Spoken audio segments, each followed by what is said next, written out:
Ever look under the hood, and kind of feel that like wave of whoa, but also like a little bit of oh no. I'm Yeah. definitely more of a check the oil kind of person, gotta be honest. But you've got me curious about what it actually takes to work on those crazy electrical systems. Absolutely, yeah. So we're going deep, and RoleCatcher is going to be our guide into the world of automotive electricians. And what's really interesting is it's become so much more than just, fixing wires. Right. It's like understanding the whole nervous system of a vehicle, how everything's talking to each other. That's a great way to put it. So less about loose wires, blown fuses, and more about what? Microchips? Sensors? Exactly. What does a typical day even look like for an automotive electrician these days? So picture this. You walk into the shop, there's a car that just won't start. No clicking, no trying to turn over or anything, just silence. Ah, And it's your job yeah. to figure out why. Is the Yeah. battery? Starter motor?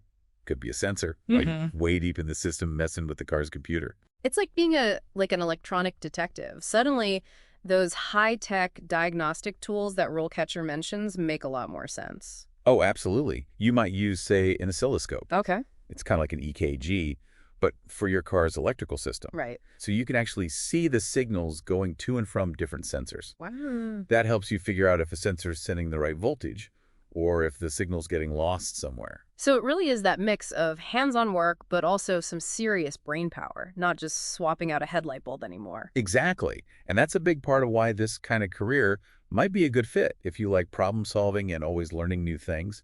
Cars are only getting more complex, especially with like hybrid and electric vehicles becoming so common. Which is what's so fascinating to me. It's a career where you're constantly challenged.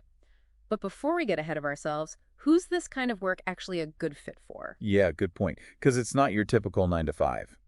RoleCatcher does a good job laying out the pros and cons. Okay, so let's start with the good stuff, the perks. Well, job security is looking really good.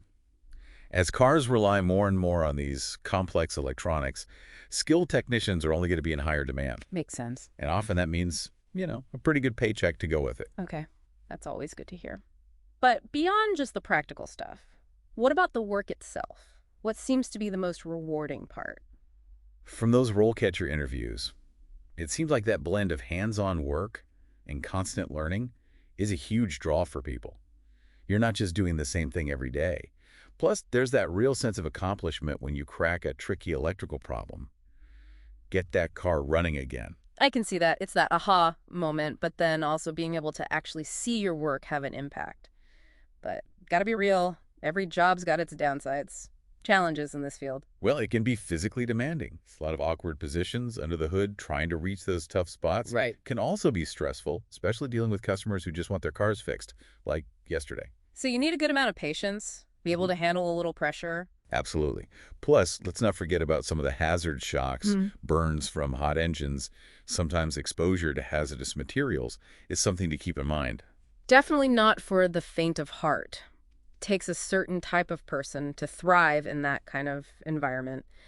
But for those who are up for it, what's the roadmap look like? Where do you even begin? RoleCatcher outlines kind of the typical path and usually starts with a solid foundation. So no one right way to get started, more like just building up that knowledge base. Yeah, exactly. Some people, they do great in like a vocational program, very structured. Right. Others, they learn best hands-on, maybe an apprenticeship. Right. RoleCatcher even mentioned a few folks who just started tinkering in their garage, real passion projects, and turned that into a career. Like those tech people building computers in their basement. That same drive, I love that.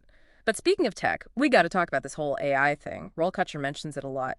How's AI involved in becoming an auto electrician? It's less about like AI fixing the cars themselves, at least for now. Mm. It's more about how AI is changing how you even get the job. Remember those crazy job descriptions? Yeah, super long. AI can look at those instantly and tell you exactly what skills, what keywords those employers are after. So it's like a cheat sheet for job hunting. Kinda. Say you're applying for a job that needs experience with CAN bus systems. You might put on your resume, worked with vehicle communication networks. Good fancy. But to the robots doing the first round of looking at applications, maybe not so much. Ah. AI tools, like some of the ones RoleCatcher talks about, they help you optimize your resume. Use the exact language employers want. So instead of vehicle communication networks, it might be CAN bus diagnostics and troubleshooting. Got it. Speaking the AI's language, then you get to the interview and wow them with your actual personality. Exactly. And even then, AI can help. RoleCatcher has this feature where you can practice interview questions with an AI. No way, really. It's like a robot interview coach. Pretty much. You record yourself answering common questions. Yeah. The AI looks at how you're talking, what words you use, even your tone of voice. No. Then it gives you feedback, personalized, Yeah. on how to improve. That's amazing. And also kind of terrifying. Doesn't it? No more wondering if I'm rambling. The AI will just tell me. But that makes me think, with all this AI stuff, are people worried robots are going to replace mechanics entirely? It's a fair question. Mm-hmm. But RoleCatcher sources actually said the opposite. They think that as vehicles get more high-tech, we need more skilled humans. Interesting. AI might be able to spot a bad sensor, but actually fixing it, that often needs that human touch, you know? It's not man versus machine, it's man with machine. Exactly. And that leads to a big point. Specializing. Remember how we talked about hybrid and electric vehicles being on the rise? Absolutely. Seems like that's where a lot of the big changes are happening. Right. So if you want to get ahead of the game, really future-proof your career, focusing on those new technologies, that's smart. And AI could even help with that, right? Researching, seeing what skills are going to be in demand. Totally. It's like having a career counselor right in your pocket. But we can't get too ahead of ourselves. Before we're talking flying cars and robot mechanics, RoleCatcher also mentioned professional organizations like the International Automotive Technicians Network. Those still relevant. Easy to forget about those real-world groups when you're busy with AI and the future of cars. It's like having a whole community of people who get it. Right, and those connections can be so helpful. These organizations, they're like hubs for sharing knowledge. Got a tough problem, you can bounce ideas off people, learn from their experience. Like a support group, but for wiring diagrams. But beyond just networking, what else do these groups offer? They're usually really on top of continuing education, which is huge in this field. Things change so fast.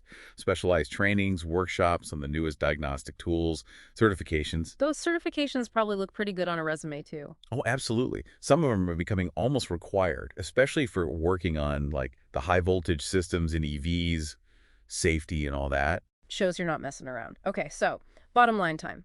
Someone's starting out, automotive electrician.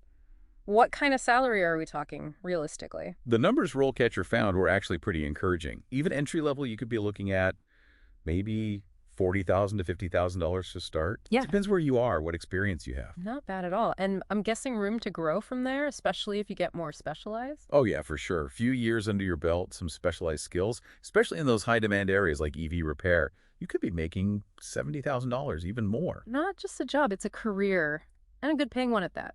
One last thing I gotta ask about, RoleCatcher mentioned it a bunch, hands-on experience. Seems super important, but with tech changing so fast, how do you even get that without, like, taking apart your own car? You're telling me hands-on is key. Right. But good news is you don't have to turn your garage into like a full-on repair shop. My landlord will be relieved to hear that. Oil stains are bad enough.